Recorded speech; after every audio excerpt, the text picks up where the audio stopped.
guys, welcome back to my channel. So today I have a pretty fun video for you guys. I got some knot. It's not a DIY tutorial. Initially I was trying to start off and do it myself, but I ended up having to get my mom to help me because I absolutely suck at braiding.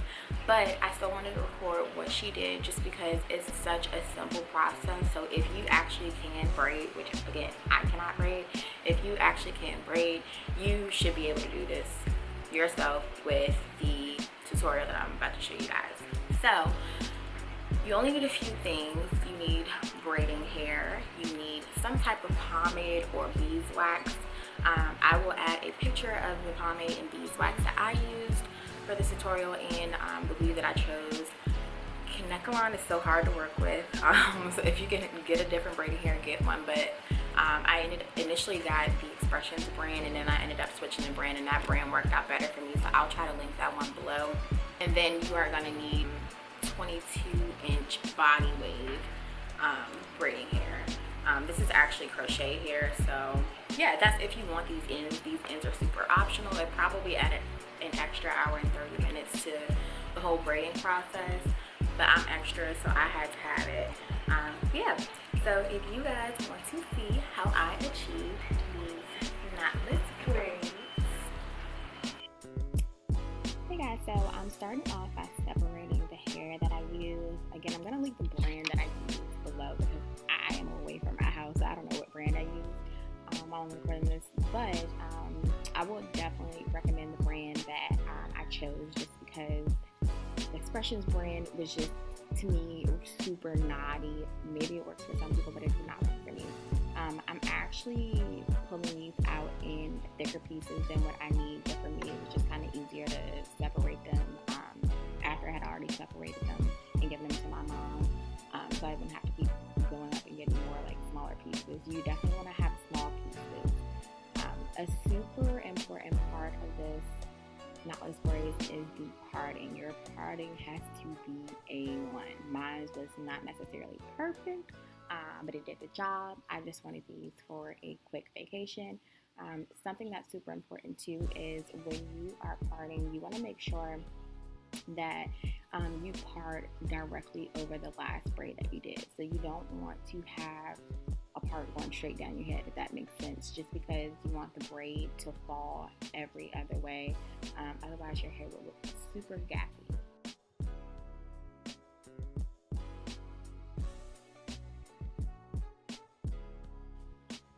Also, I will link the pomade that I chose to use. It was a beeswax that I got from my local beauty supply store. I would recommend something like Murray's beeswax. I know that has a stronger hold, but this one actually really worked out for me, and it was only $2.99. Again, I forgot the brand, but I'll let y'all know in the description box what brand it was. Also, something that's super important too, not only you don't see my mom do it in the clips here, but she definitely did do it. You want to run some of that pomade or either a gel to down your hair. I did my hair on freshly washed and blow dried hair, so after I blow my hair, it's really like kinky almost and frizzy. You want to lay that down because it will pop out on your braids, and it's easier to braid the hair once it's like kind of matted down with like a gel or a pomade.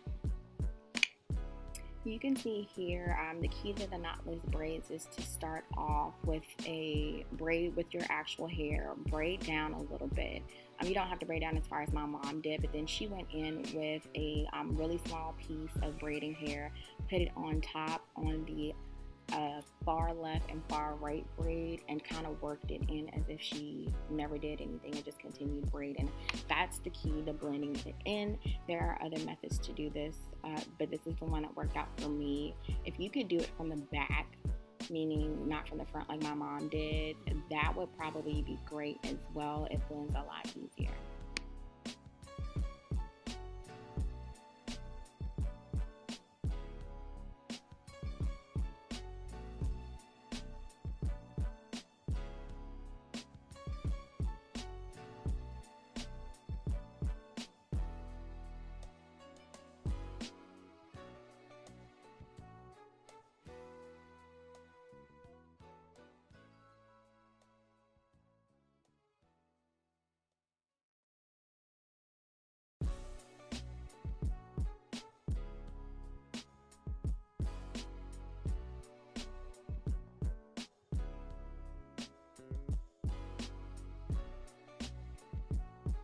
And I'm definitely going to show you guys a couple of different angles from her doing the braids and a couple of different times so you can really see a little bit better on how she really got the braid to blend into the hair.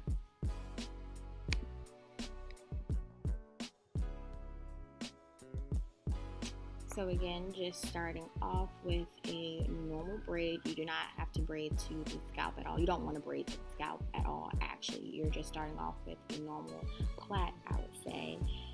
Braid that down maybe like 5 or 6 times just to make sure you have a solid foundation. Then you're going to go in with that weave, throw it on top.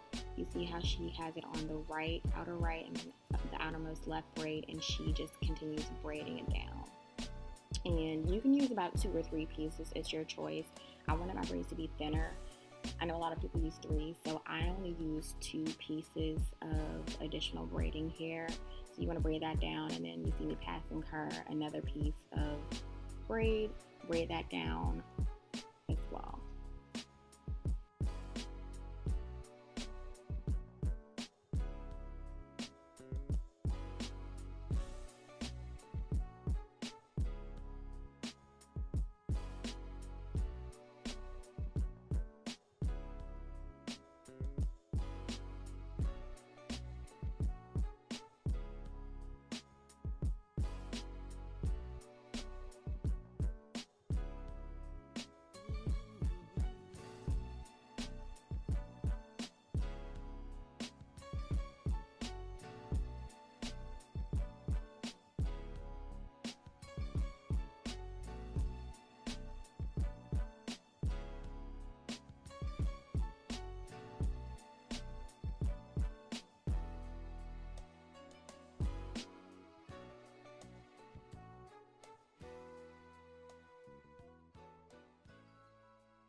And here's the exact same thing, just from a different angle, so you guys can see a little bit better. My mom will move. There she goes. You guys can see a little bit better from this angle, but it's the same method. So you want to braid down about 5 or 6 times with your actual hair, and then you want to go ahead with that braiding hair, put it on top on the outer left and the outer right braid in a looping method, and just continue braiding down. You can see what I meant by it would be a little bit better to do it from the back, because you can see my mom, this is her first time doing this actually, so she did a pretty good job for her to be her first time. It was perfect, but it was really good for her first time. I didn't mind it, but you can still see it sits up a little bit. That's why I said if you can do it from the back, that would be better.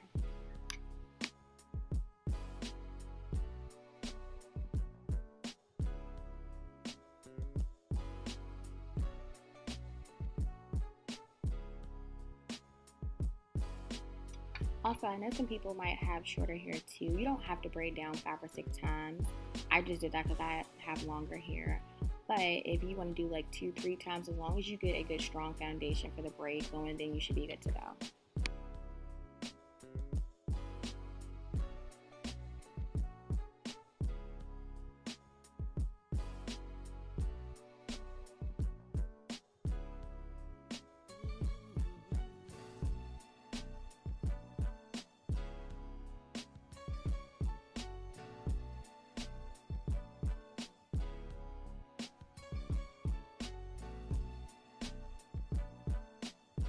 Now moving on to the end of the braids, we had to do this over 3 days because I work a lot.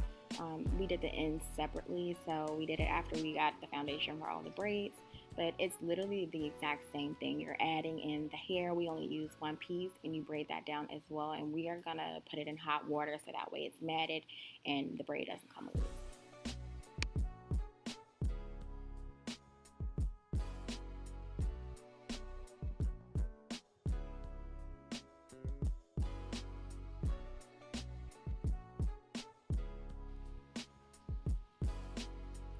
Now this is pretty much the end of the tutorial where we finished everything and we just put my ends in hot water. You don't want to actually put the actual ends because it's wavy and it'll come out straight if you do that. You want to make sure you have a hot cup of water boiling hot. Be very careful. I had my mom help me out with this and I burnt myself too, so you should be very careful. But right where you start to get that curly effect, that's where you want to, right before it, you want to dip it in the hot water. Again, you do not dip the actual ends into the hot water.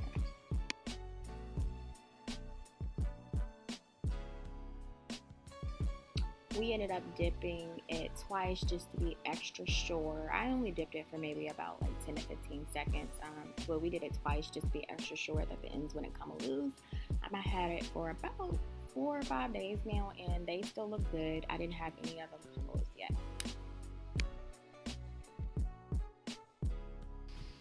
And then a storm is coming. Hopefully y'all don't hear this wind in the background. But you see me taking a towel. You want to pat that dry as much as possible just to get rid of the excess water. Do not drag it down. Just make sure you pat it and that's it.